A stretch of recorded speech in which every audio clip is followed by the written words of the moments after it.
C'est à Cergy, à l'école de formation des professeurs, mais également au cœur de l'université de Cergy-Pontoise, un campus de plus de 10 000 étudiants, que le Premier ministre a décidé de décliner sa vision de l'éducation pour l'avenir.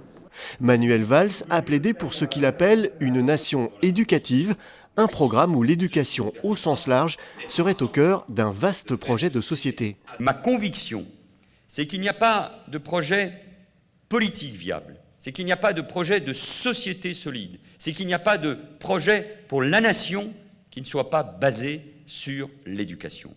Si je défends, comme je le fais, avec conviction, avec force, avec mes mots, avec mon expérience, la République, c'est parce que la République a donné toute sa force à cette idée de l'éducation.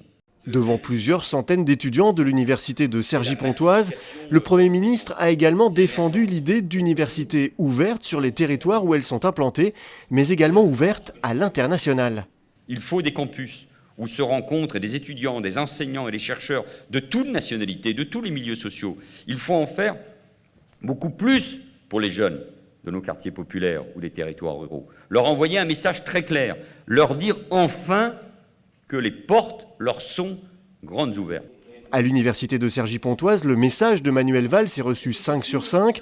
L'UCP s'est déjà positionné pour devenir un grand campus international. Les enjeux de l'éducation sont mondiaux et l'enjeu aujourd'hui, c'est de faire en sorte qu'un étudiant de Cergy, d'Île-de-France, puisse à un moment donné aller à l'autre bout du monde, sur un autre campus, voir comment on vit, comment on pense et faire exactement la même chose en sens inverse, c'est-à-dire permettre à un étudiant en Afrique, en Amérique latine, en Asie, de venir en Europe pour confronter ses modes de pensée et ses usages. Le Premier ministre a également expliqué qu'il faudra à l'avenir investir tous les ans au moins 1 milliard d'euros dans les universités.